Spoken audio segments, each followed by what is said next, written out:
喂，郑，是我，方便说两句吗？不方便。九宁自杀了，我在医院呢。薇婉自杀？怎么会这样？哎，郑，自杀？怎么自杀呢？早知这样，我就……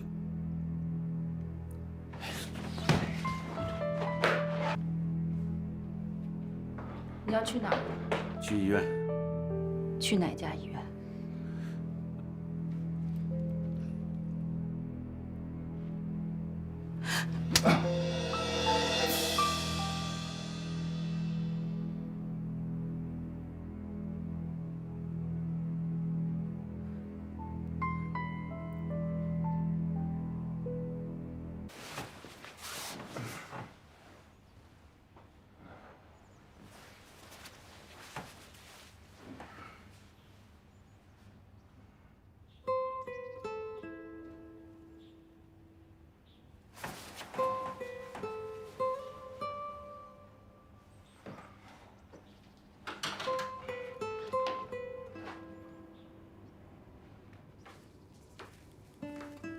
老婆，老婆，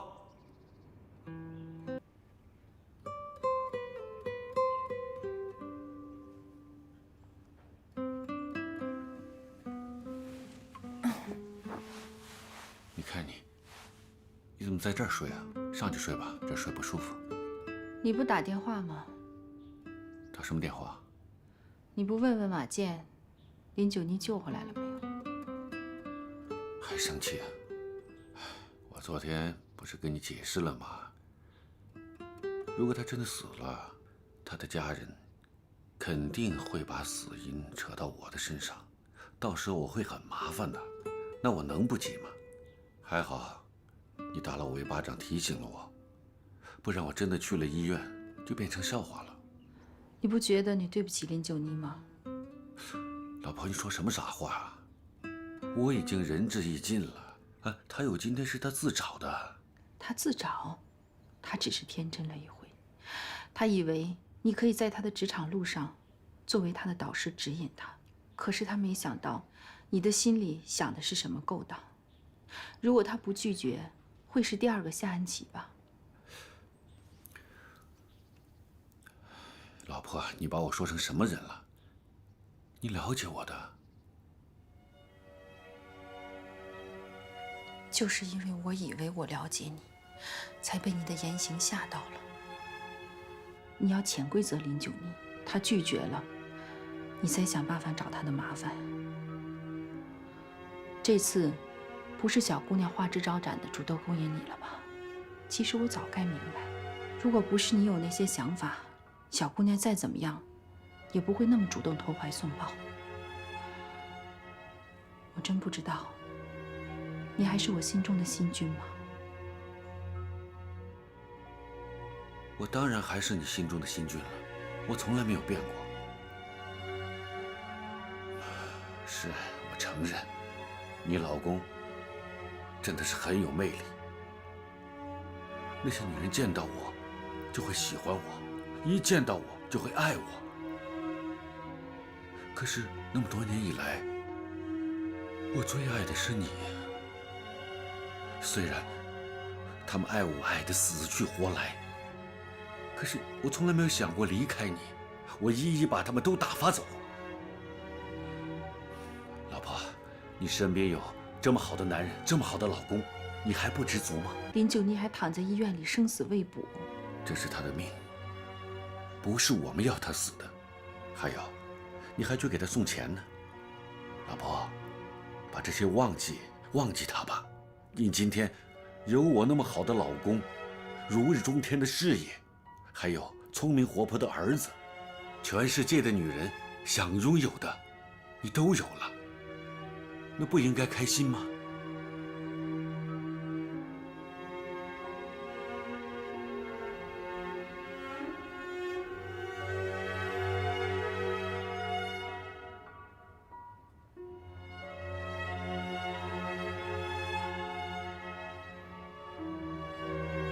还好，抢救及时。但我不知道会不会有后遗症。我觉得你是不是应该站出来，从公司的角度上给他一些正面的鼓励和支持？我觉得九妮很可怜了。如果因为他的自杀行为，公司对他的态度有了180度大转变，我觉得不是在帮他。为什么？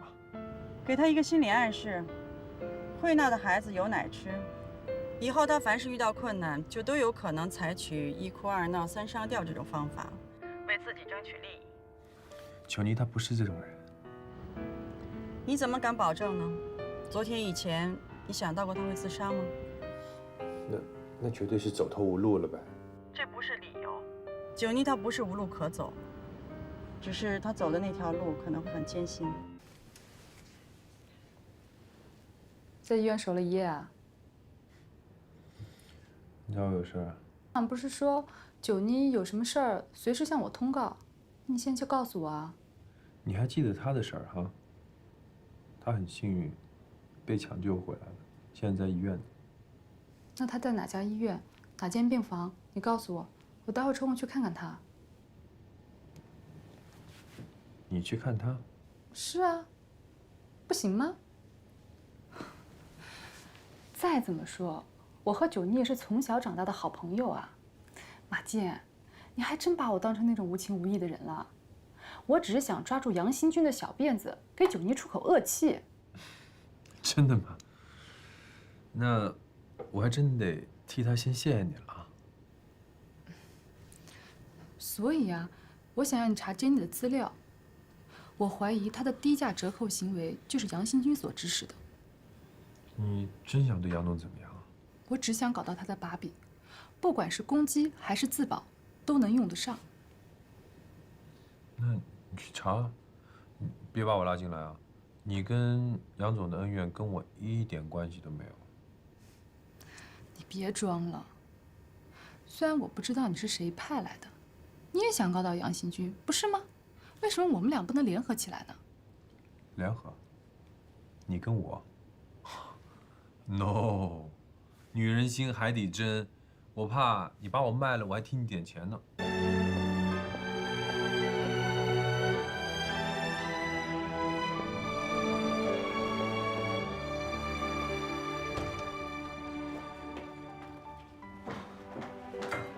阿姨，坐。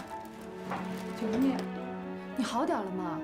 我一听说你出事儿，就着急的要死，赶紧过来看看你。阿姨，那天你们去公司场面太混乱了，我还不知道是怎么回事，你们就走了。我听说是小林被推了一下，怎么变成九妮了？我怎么说呢？就你这孩子呀，太实在了，加上最近一些事情都不顺利，所以一时想不开，他就……你说你都有自杀的勇气了，还不如干脆跟他们闹到底呢。哎呀，闹什么呀闹？我们呀，现在已经决定要回老家去了。就这么回去了？那太便宜他们了吧？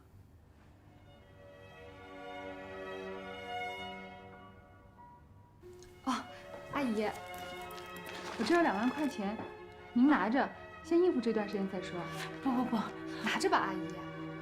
啊，哎呀，你看你，简直就是雪中送炭啊！嗨，什么都不说了，阿姨在这儿啊，就谢谢你了。阿姨，你别这么客气，谁还没有落难的时候啊？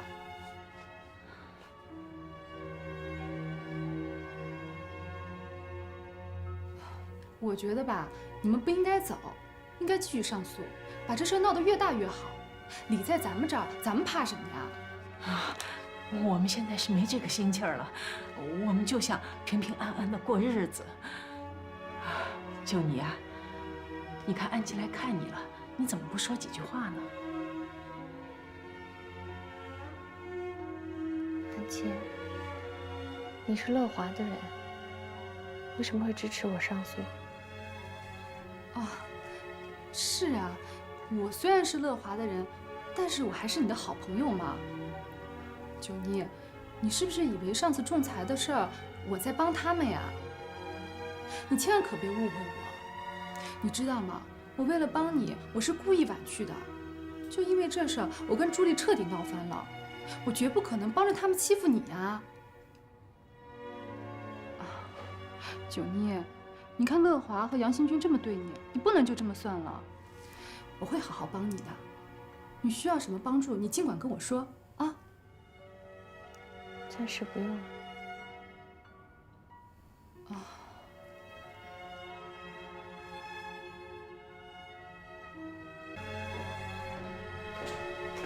安吉啊，很抱歉啊，我们九妮呢，她是得的忧郁症，平时在家里呢，对我们家人也是不理不睬的。刚才呢，她不跟你说话，你千万不要计较啊。没事的，我不会介意的，我们是好朋友嘛。阿姨，我刚才说的话，您再考虑一下。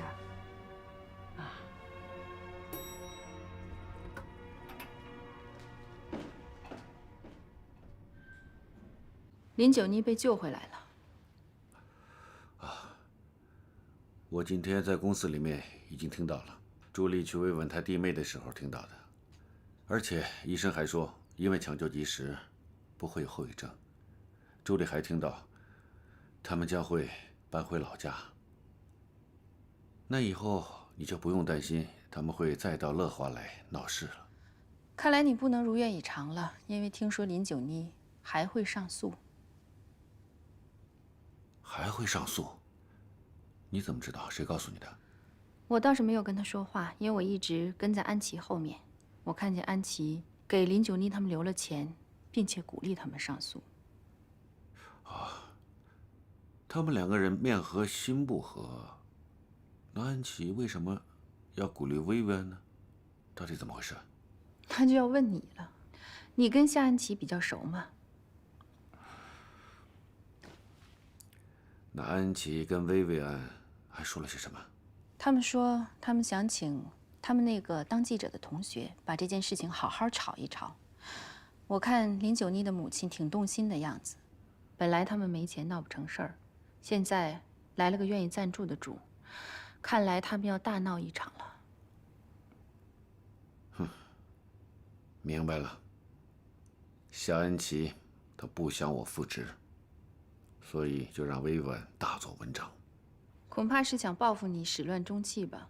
你以为女人都像衣服，想穿就穿，想脱就脱吗？现在你终于自尝恶果了吧？怕什么呢？比薇薇安更难搞的梅子，最后不也生了吗？我照您说的把钱给他们了，而且也劝他们继续闹下去。可是林九妮好像对我挺有抵触的。也难怪，如今我夏安琪和林九妮已经完全不在一个档次上了，她也不可能什么都听我的。没关系，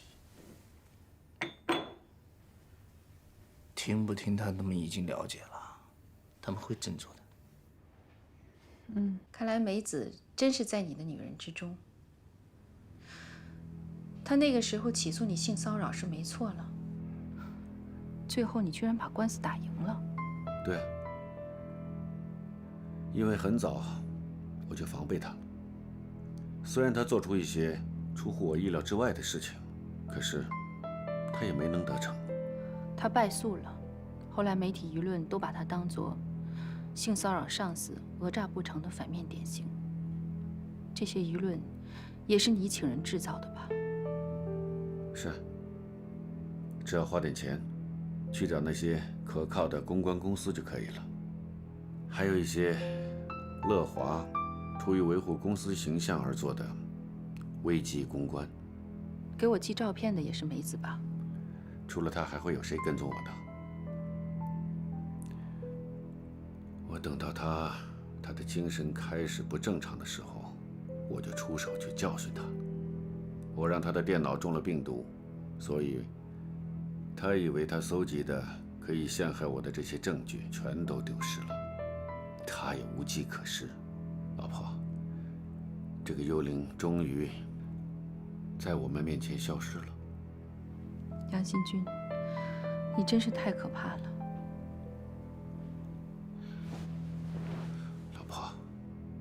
我说这件事情，是因为在这个世界上，我只爱你一个人，他们都是过客，我不允许任何人破坏我的家庭，破坏我家庭的人，我必须把他赶走。眼前的杨新军还是一个好男人、好丈夫吗？韩愈发现自己无法做出判断了。一想到丈夫和许多女人有染，她就觉得恶心。但丈夫对她的关爱却也是确实的，而且自己和丈夫已经形成了一个无法分割的利益共同体。无论是财富、名誉还是地位，韩愈感到自己像被一团乱麻捆住了手脚，不知道未来该朝哪个方向走，该做什么。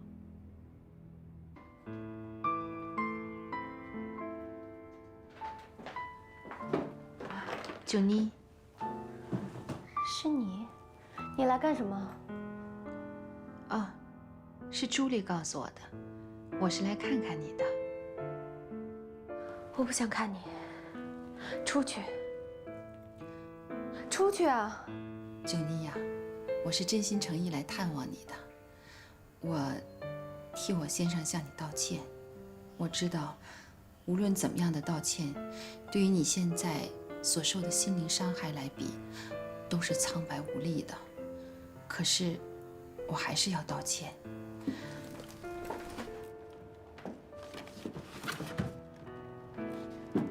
另外，这是一点心意，我希望你能收下。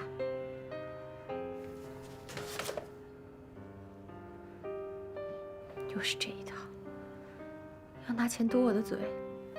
我不是这个意思，我只是想尽我的所能帮助你。你看，现在你和你妈妈身体都不太好，你弟妹又出了这样的事儿，我觉得你们家都需要一个很好的生活环境，休养生息。不过，我听说你还想上诉，是真的吗？你这是什么意思？我上诉又怎样？我不上诉又怎样？我没别的意思，我真的只想尽我所能的去帮助你。我想我可以给你推荐个工作，比乐华更适合你的工作。九妮呀，我希望你能忘记以前的不愉快，重新开始新的生活。够了，我要的不是钱，也不是新工作，我要的只是真诚的道歉和公正的对待。可你们给了我吗？现在你跑到这儿来跟我说让我忘记，我怎么可能忘得一干二净？我没有这个本事。九妮，我不仅可以给你介绍工作，还可以给你弟弟再介绍一个新的工作，我还可以送你妈妈去最好的疗养院。我的确是带着诚意来的，可是让我去改变乐华的决策，可能我没这个本事。我一向认为你是一个很温和、很懂事儿的女孩。你看这事儿，你不要再为难我们了。我为难你们？我只想要回我的清白，现在变成我为难你们，还是这一套？我看你跟以前根本就没有任何改变。当然，唯一有一个区别就是你没有拿那张破纸让我来签字。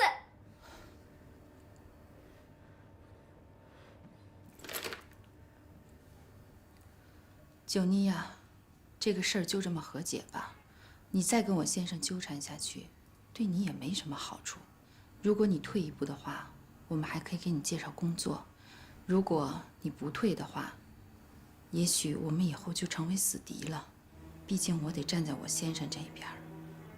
我先生这个人，我是不想让你落到梅子的下场。还有这个钱，你给我住嘴！老婆，今天去见薇薇安了，怎么样？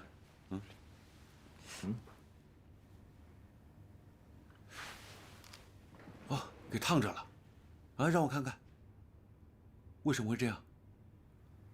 我本来是和林九妮谈和解的事儿，谈着谈着，他就抓起暖水瓶向我扔过来，幸亏我躲得快，所以伤得还不是很严重。是这样，那你就回来了，为什么不报警啊？他是一个刚刚自杀被抢救回来的人，情绪不稳定，我不会跟他计较的。老婆，你太妇人之仁了，你太心软了。你听我说，你以后别再去找他了，他不会领你的情的啊。还有，今天的事情记录下来，如果以后他再闹的话，就拿这些证据去告他。维维安，他简直就是个疯子。他要是疯子，也是因为你疯的，所以无论怎么样，再明再暗，你都要照顾他，要不然的话，我也睡不安稳。你太善良了。好吧，听你的吧。不过，看他今天的意思，也没什么心情再闹了，也许真的要回老家了。是吗？如果是真的话，也是好事。那这样吧，我看看公司可不可以到他那边投资做些什么，帮帮他吧。还有，九妮、安琪、梅子，这些女孩子哪个不是一大堆的麻烦？如果你还嫌不够折腾，继续尝试的话，我真的伤不起了。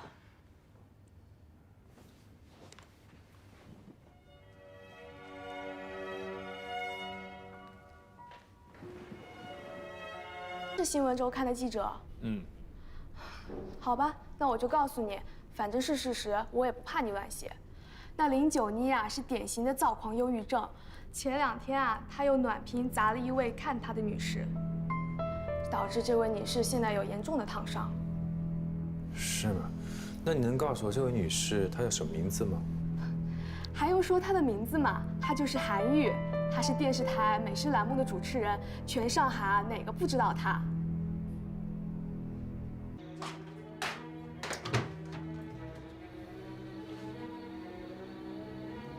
什么？你不打算让我进去？有什么事，周一上班的时候在办公室谈吧。不是公事，是私事儿。你做了什么？不要认为我们都不知道。我就是想不明白，连一个住院的人你都不放过，还让你太太去折磨他，你究竟是居心何在？事情还没有真相大白之前，我请你不要下定论。我老婆纯粹是去探望病人，没别的意思。只是纯粹的探望吗？那我都要听听，你这个伟大的主持人太太是怎么探望的？探望完之后，这个病人就要永远离开上海，永远不再回来。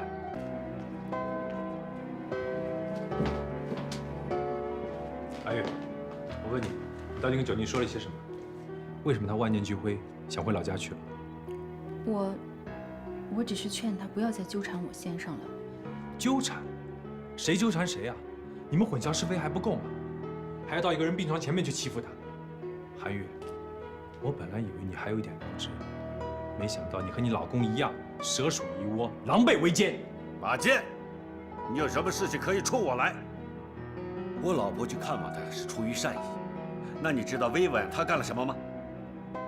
你自己看，2级烫伤啊！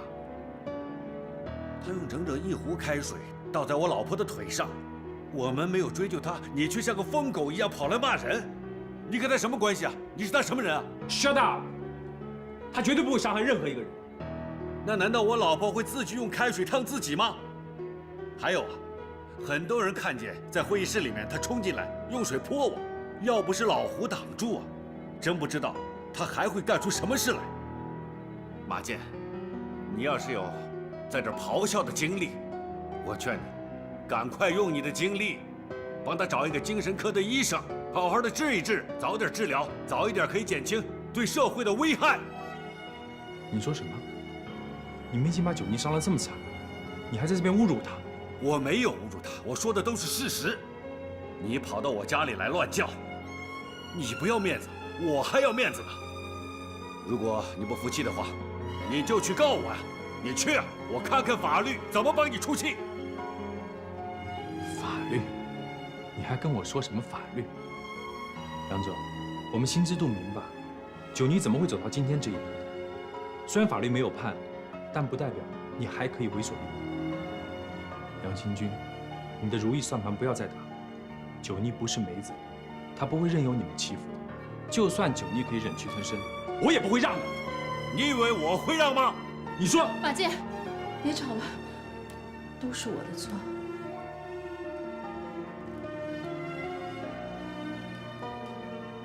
等着瞧。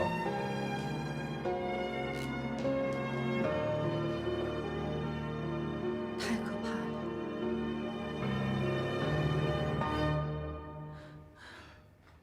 别害怕，有我呢，别怕。你所做的，一点错都没有，他根本就是胡言乱语。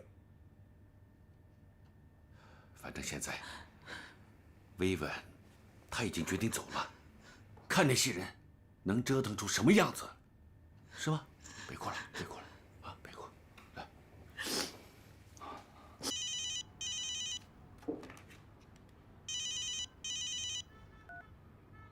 嘿，有事儿吗？九妮，我现在知道是怎么回事了。我去找杨新军两夫妻对峙了。是，我现在才明白为什么你会心灰意冷，一定是杨新军的老婆找你说了些什么。我告诉你，你千万不要灰心，不要害怕，振作起来。马健，事情不是你想的那样的。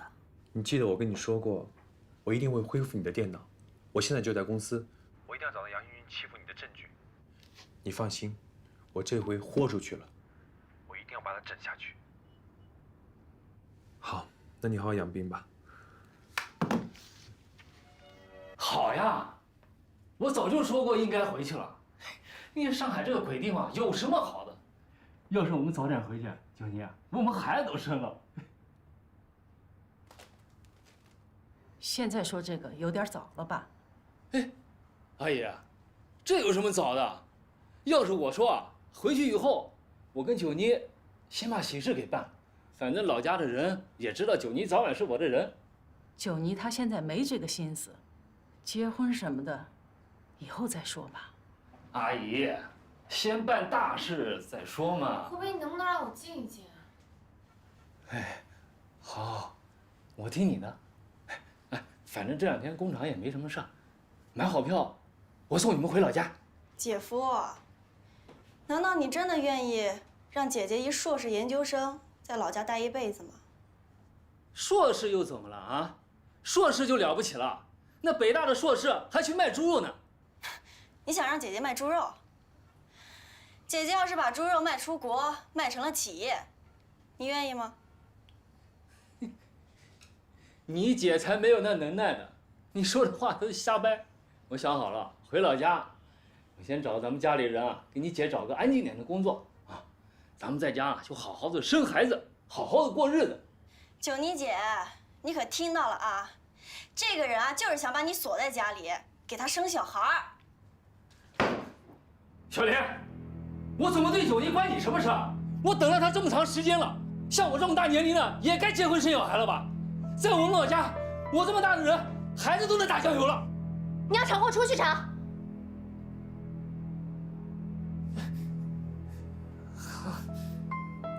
那我先去买车票。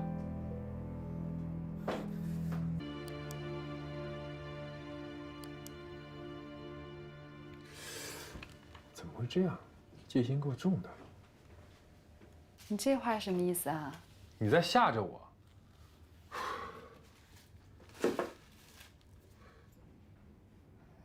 你这不是做贼心虚了？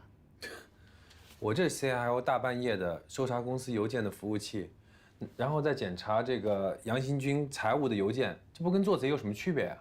那你查到了吗？查是查到了，但全加密了。加密，那你应该能破解吧？我能，但是这是犯法和不道德的。道德？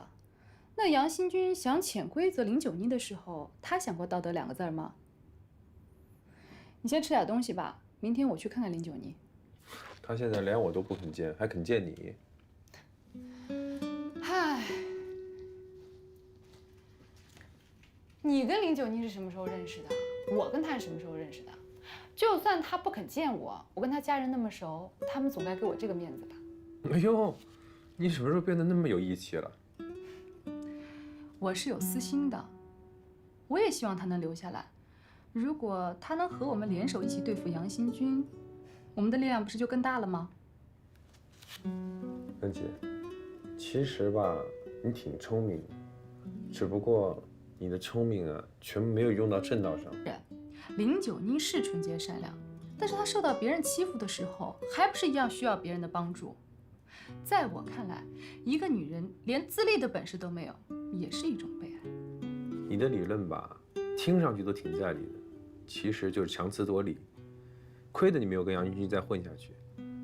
我告诉你，靠他上位的女人，没有一个有好下场。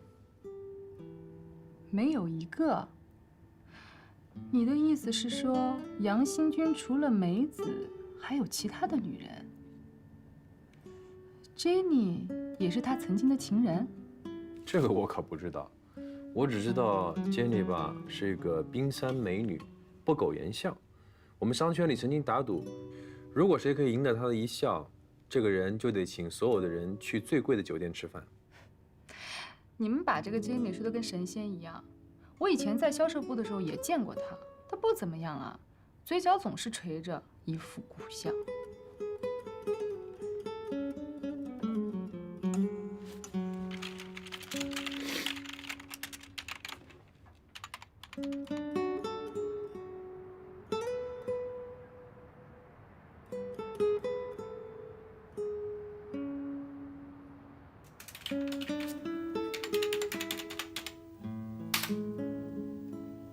Yes， 找到了，全部。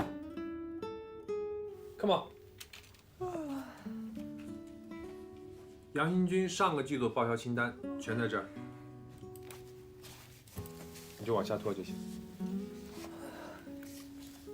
看这个，马术俱乐部、高尔夫球、SPA。你说杨军军这个工作狂，哪有时间搞这些花样啊？嗯，这个 SPA 记得好像是女生专用的呀。时间上，怎么？这个时候我还没有跟杨新军在一起。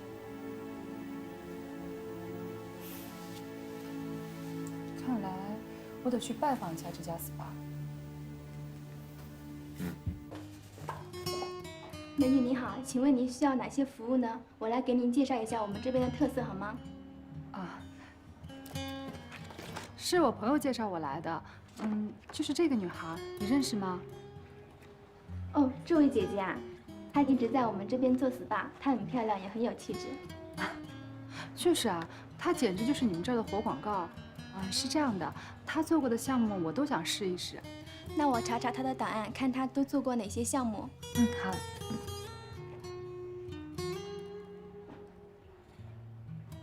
找到了，来，您看一下。安姐啊，嫁给我。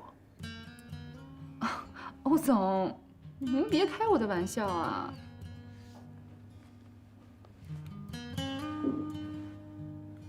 看看这是什么？你要不要我就让人退了啊！这毕竟是我的终身大事，你也得让我好好想想啊。安姐啊，你要真不愿意跟我在一起，没关系，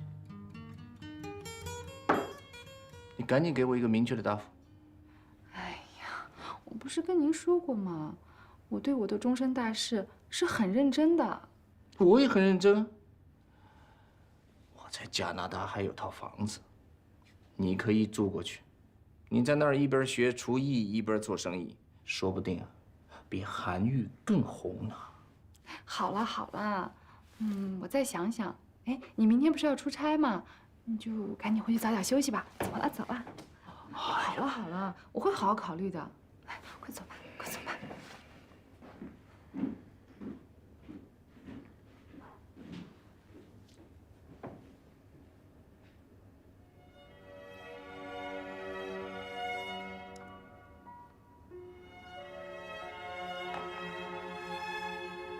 欧总真的要娶她，还对她做出了一大堆许诺，这让夏安琪着实没有想到。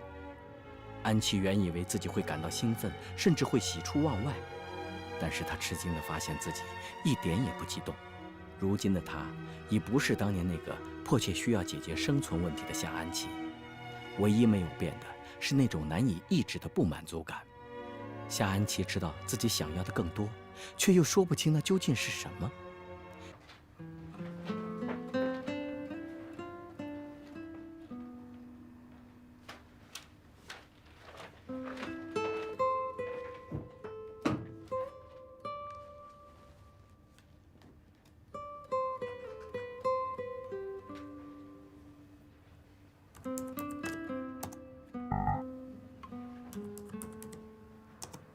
还用结婚纪念日做密码呀？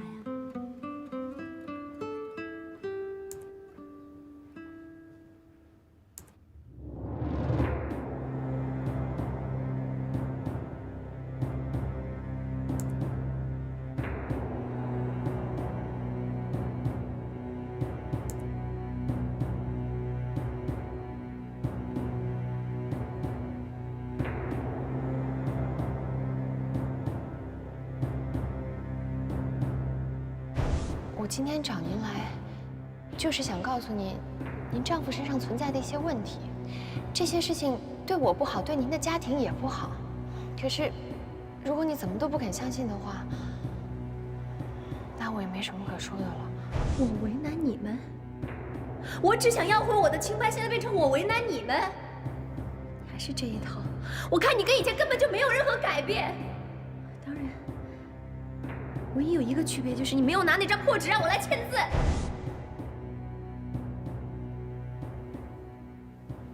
对不起，林九妮，是我错怪你了。SPA 我去过了，在那里消费的人果真是 Jenny。我查看了她的美容消费记录，她大部分的消费项目呢都是中医保健型的。她的按摩师告诉我，她有严重的妇科疾病。然后我又去了公司的财务部，查了她的医保报销记录，她这2年报销费用挺高的。你的意思呢？我觉得她的离职不是去结婚，而是去找了一个地方治病。治病干嘛离开公司啊？最起码公司可以给他报销很多医疗费啊。所以呀，这事非常蹊跷。要是能找到 Jenny 就好了。哎，你有没有什么线索啊？我哪有什么线索？他电话停机了，然后在公司注册的原来的地址，这房子也被拆迁了 ，email 也删除了 ，MSN、QQ 是永远没有上线过，这个人就算彻头彻脑的消失了。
我倒要看看杨新军，这回你的后台还是不是能保你？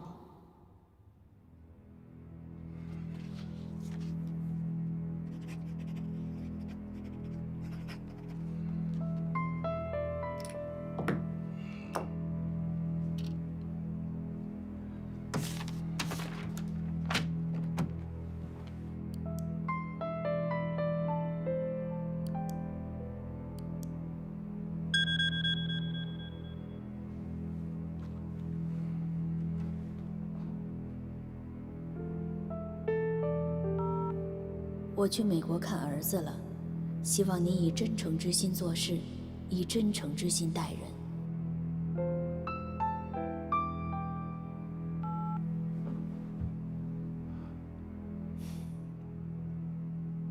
哎，老婆，儿子那儿有什么事吗？没有，他挺好的。那你为什么要去美国？等你休假，不知道等到什么时候。我也想儿子了。再说我也请假了。啊，那好吧，那你先过去，啊，我有空我会过去找你。我想这段时间你一个人冷静自处会有好处。我希望我从美国回来的时候，我们可以好好聊聊。好吧，那一路小心啊。拜拜。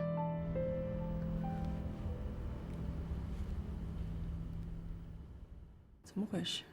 董事长亲自发电邮要求转给每个员工。是说的我们这件事吗？不是，是希望乐华员工爱惜公司形象，注意自己的品行。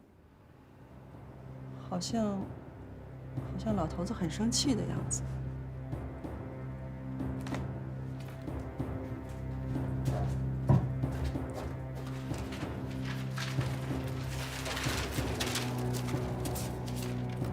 哎，李总，快看，是不是这个？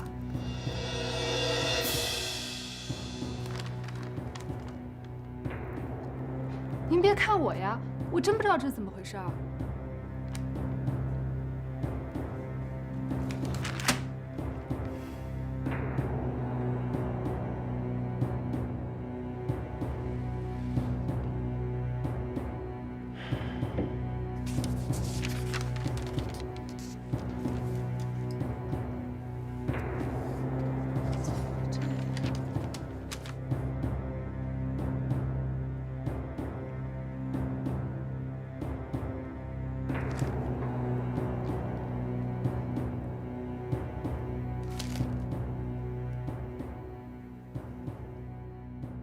先听我解释好不好？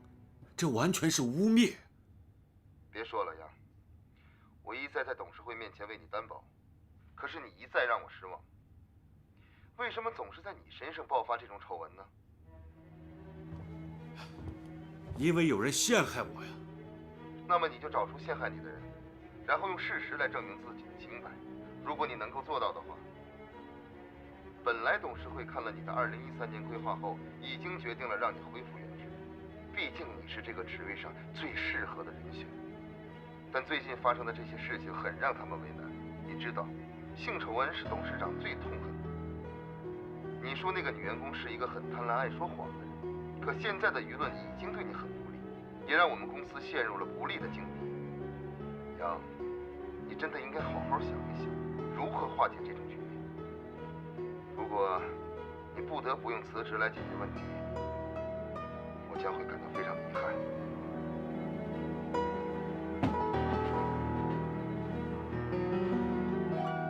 这种程度的爆料，这种语言风格，难道是梅子？不可能，他没有这种智慧。夏安琪，对，肯定是他。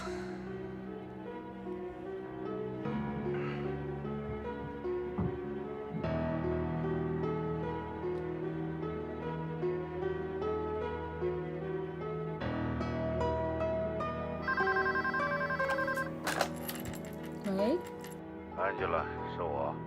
我问你，报纸上那些东西是你搞的吗？我不知道啊，什么报纸啊？杨总，这2天我为了中和的单子都快忙死了，都好长时间都没怎么睡觉了。我告诉你，事不过三，你已经触犯我的底线了。杨总，我真的不知道你在说什么。是不是我什么地方得罪您了？您就大人有大量，都是老总级的人物了，就别跟我斤斤计较了。大量？搞吧，继续搞吧，有你好看。好了好了，我们终于可以离开上海了。这个地方我们根本就不应该来。妈，可心，你怎么来了？九妮呢？九妮刚走。啊，快给他打电话。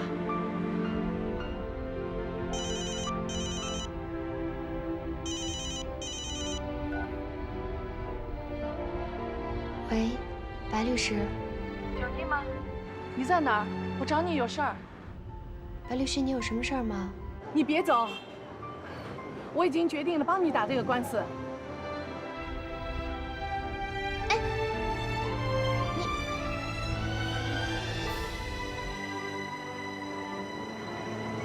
怎么了？我已经决定帮九妮打这个官司了。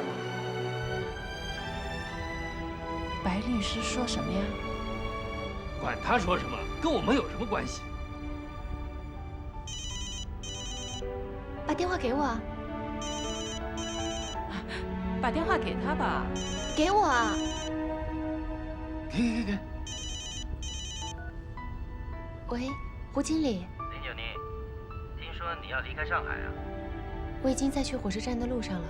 我这儿有你一封很重要的信，这是公安局的通知，说啊，卷走你购房款的黑中介已经被捉拿归案了。公安局让你去登记损失，说可以马上领取你被骗的这个房款。你说什么？骗你钱的人被抓到了，你的钱可以拿回来了。谢谢啊。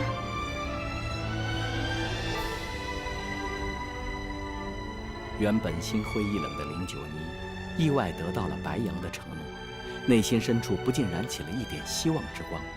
虽然这光芒很微弱，但对于长期跋涉在黑暗之中，遭受各种冷漠、恶意和误解挫败的他来说，却弥足珍贵。停车！停车！我决定不回老家了，我要留在上海。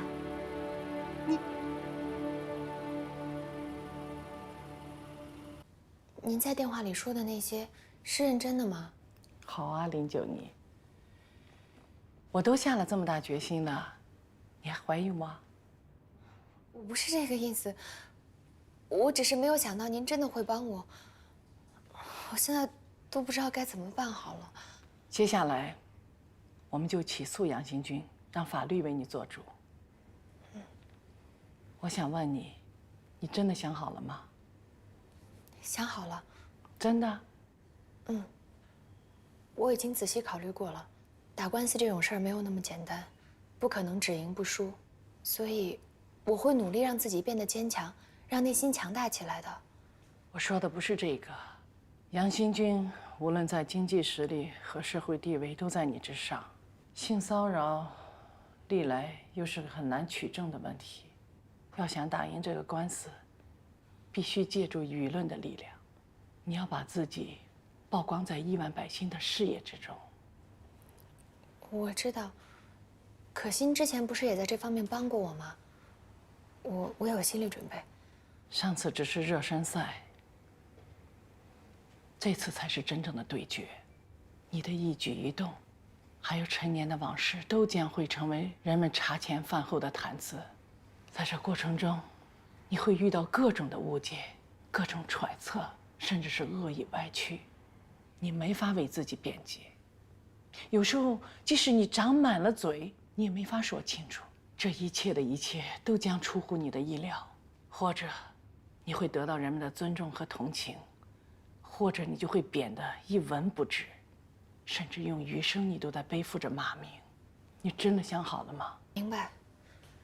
对于杨新军，哪怕他再有钱有势，我都不怕。可我只是不希望这些事情影响到我的家人。后边的事情会变成什么样的，谁也不知道。不过有一点，九妮，你一定要做到和我齐心协力，我们共同面对未知的困难，明白吗？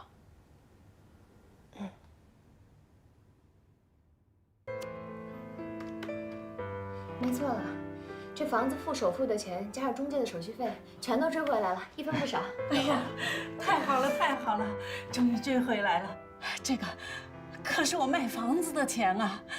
哎呀，真是老天帮忙啊！姐，你可以把那些债给还了，你的压力也不会那么大了。小梁，那咱们不买房子了？现在什么最重要啊？小宋，咱们长点志气，以后咱们可以自己攒钱买房子呀，不要再增加姐姐和妈妈的负担了。好媳妇儿，放心吧，等姐姐以后挣了钱，还是会帮你们的。不过眼下小林说的对，要先把高利贷的钱，还有向马健借的、向其他人借的钱先还上。有多的钱，我们就去法院告杨先军。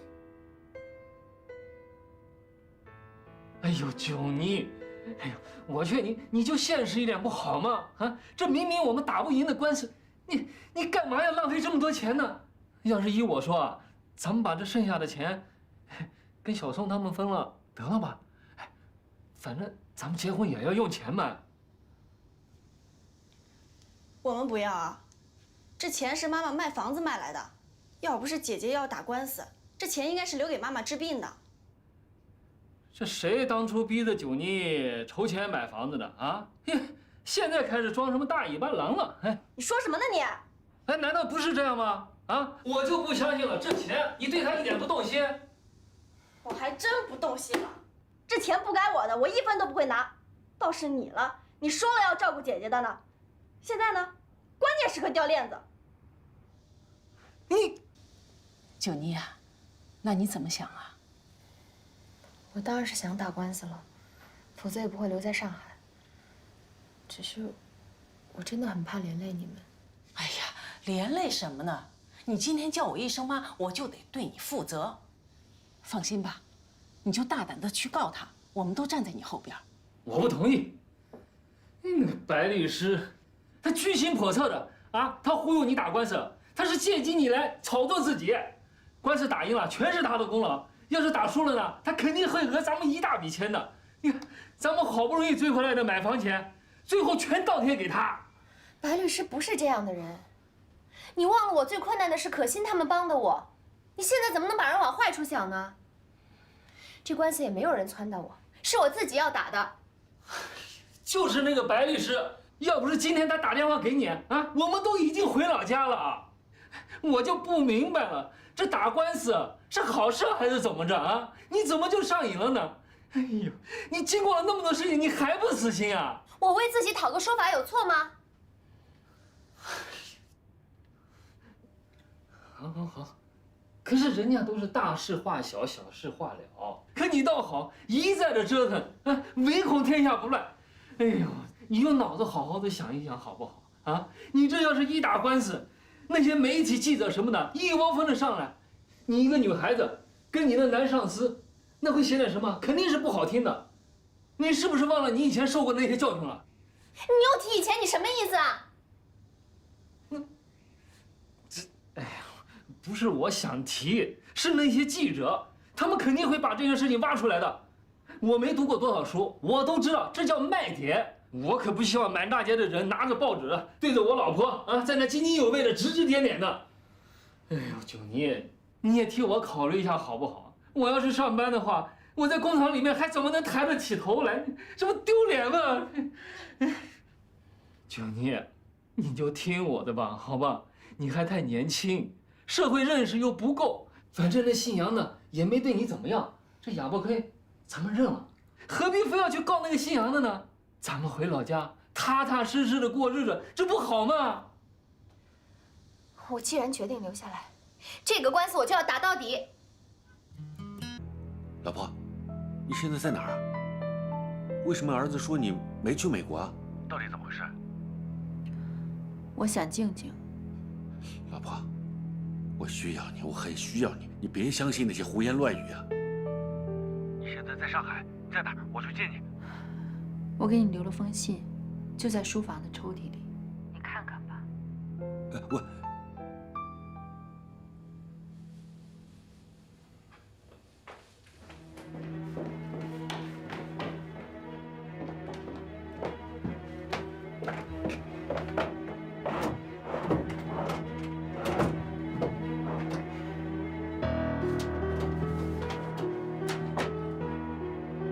新君，这么多年的我以为的幸福婚姻，我以为像桂花一样绵长的深刻爱情，就在刚才，像沙滩上沙子堆成的玩具，全部倒塌了。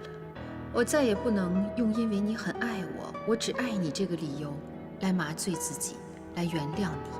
那样的我不仅自私，而且可耻。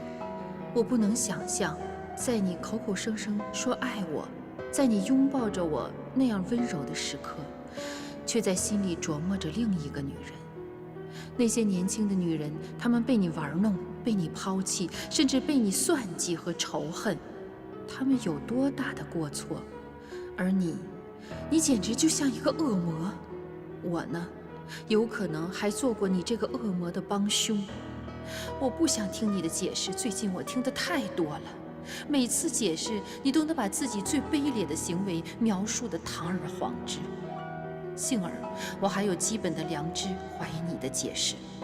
我还有一点做人该有的起码的道德。过几天，我会回去取走我的东西，你好自为之吧。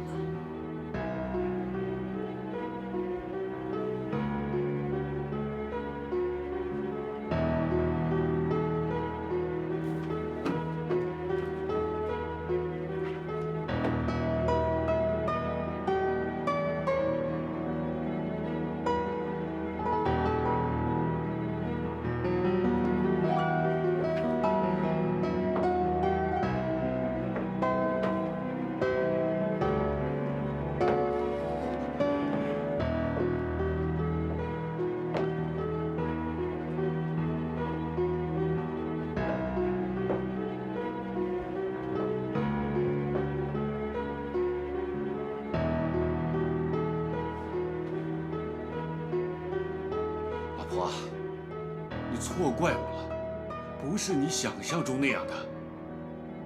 你看的那些东西根本就是一些收藏品，收藏品你明白吗？那就像收藏明星资料一样，就像你收藏的食谱一样，跟现实生活根本没有关系，你明白吗？老婆，你有没有在听我说话啊？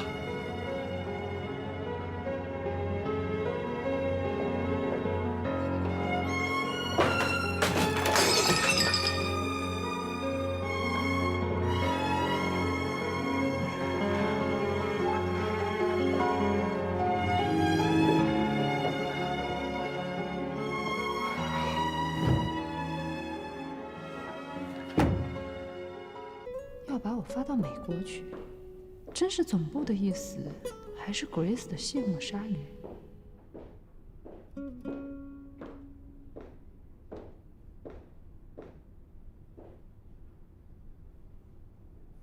在想什么？都快去美国了，是好事。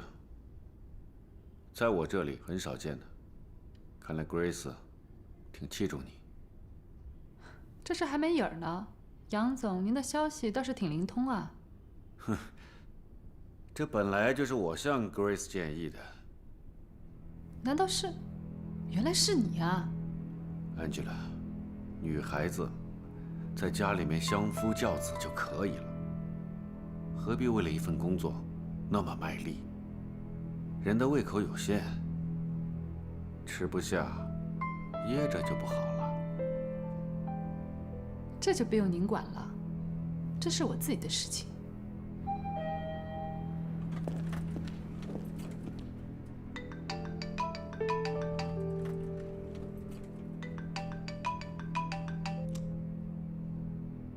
喂，安琪啊，有我呀，我刚出差回来，一起吃个晚饭吧。啊，我今天晚上约了客户啊，跟您吃不了晚饭了。听话。我有重要事儿跟你商量，老地方见啊，就这样。那好吧。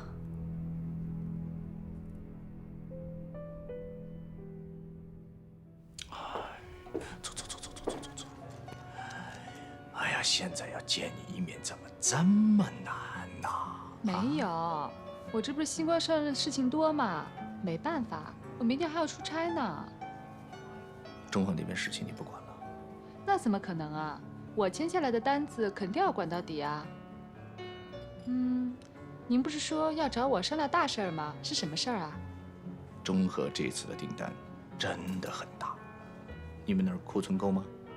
那当然不够了，要不你看我这两天急着四处调货，所以才忙嘛。我那儿呢有一批货，可以先借给你用。您不会叫我来就为了专门说这事儿吧？我那批货啊，是水货。什么？您想借我的手把这货洗白了？别说这么难听，这不很正常的事儿吗？这可不是闹着玩的，我不干。哎呀，我不会让你白干的。干完这单，我们至少能挣这个数，500万美金。干完这单，你就来个神不知鬼不觉的人间蒸发了，不用去管乐华。我呀，尽快的给你把护照啊、签证啊全部搞定。等他们发现了，我们已经在佛罗里达的海滩别墅逍遥了。来，您那批货恐怕不是水货，是假货吧？要不怎么会有这么大的利润啊？能挣钱就行，管那么多。这事太大了，我得再考虑一下。